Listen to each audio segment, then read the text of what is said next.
Структура центра мониторинга сложена таким образом, что есть начальник, есть два начальника, заместителя начальника и 4 отдела. Отдел мониторинга и обработки данных. В этом отделе у нас есть начальник и инспектора. Этот отдел организован, работа этого отдела организована в круглосуточном режиме. Вольнонаемный состав у нас работает по 12 часов. Операторов набрали в полном составе. Операторы, 70 оператор, 70 операторов было набрано для работы этого подразделения. Операторы обучены, на площадке автошколы они обучены, причем нескольких автошкол, чтобы навыки набрали максимальные. Обучены в инфокоме на знание самой системы и обучены на нашей площадке на знание кодекса о нарушениях. Здесь же с операторами работают инспектора, старшие инспектора, которые уполномочены ставить электронную подпись на сформированные постановления о нарушении. Отдел технического обеспечения.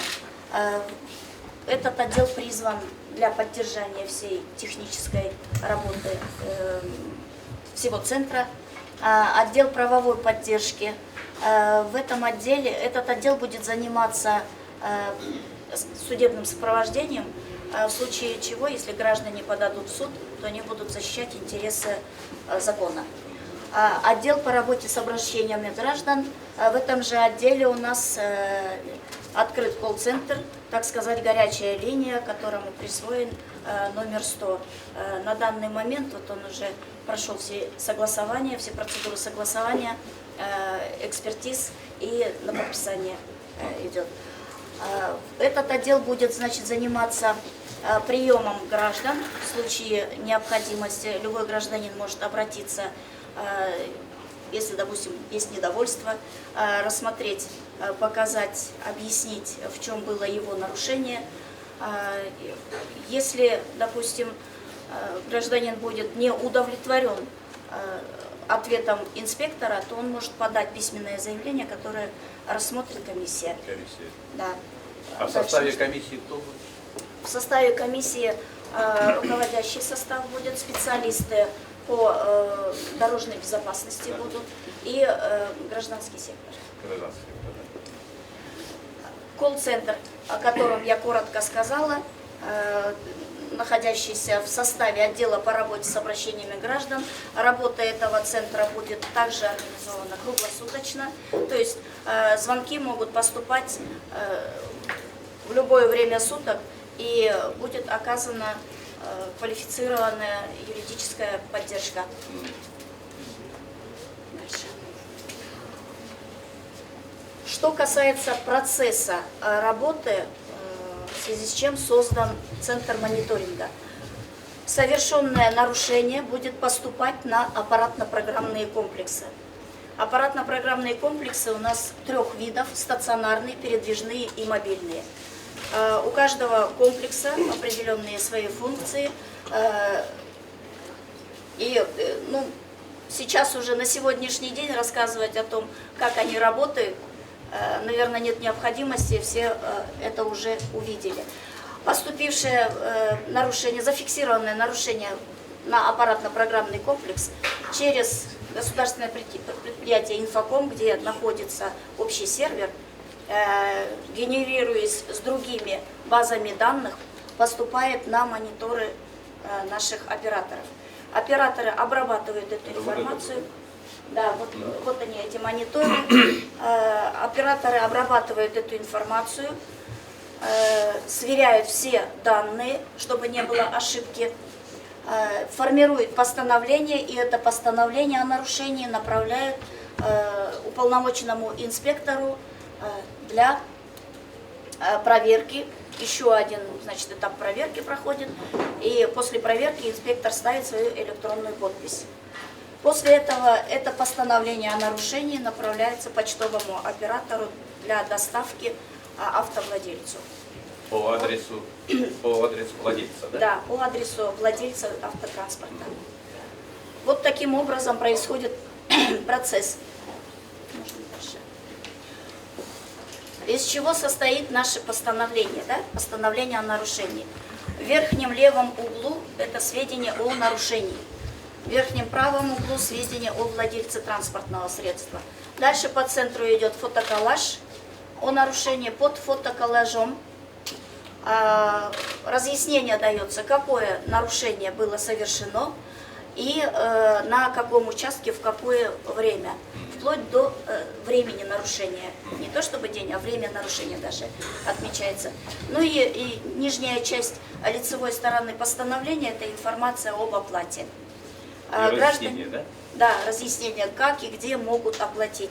Оплата будет происходить, значит, во всех банках, банковских терминалах, поэтому гражданам здесь создано дополнительные условия, достаточно хорошие условия. Если нет, допустим, банковских карточек, в почтовых отделениях тоже можно оплатить. Дальше можно?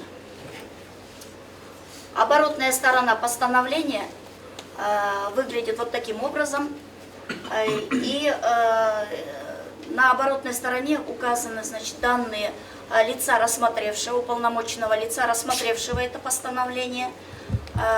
Дальше идут данные самого нарушителя, идут данные по дате, времени нарушения. Дальше идут статьи кодекса, какое нарушение совершил, по какой статье и какой части кодекса о нарушении. И нижняя часть – это выписка кодекса для разъяснения гражданину, который получил такое постановление. Какие виды нарушений фиксируют наши аппаратно-программные комплексы? Эти все виды нарушений регламентируются статьей 123 Кодекса о нарушениях.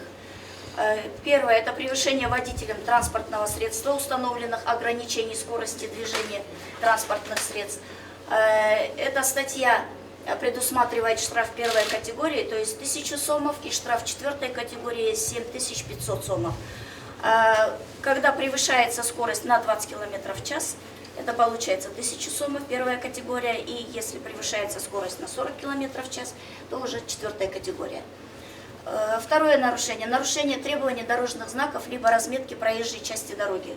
Штраф первой категории. Нарушение правил остановки либо стоянки. Также штраф первой категории.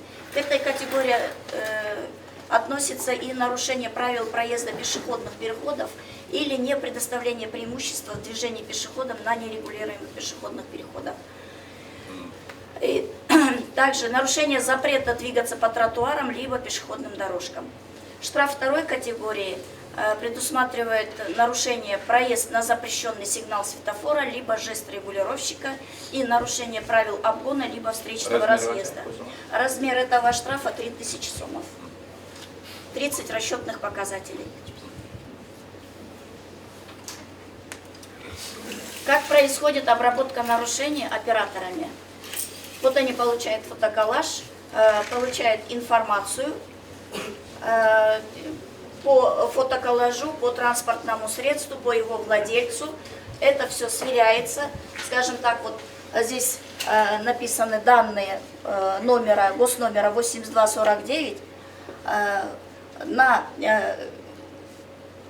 фотоколлаже находят эту машину, сверяют, действительно ли этот номер принадлежит данному автомобилю, этой марки, этой модели.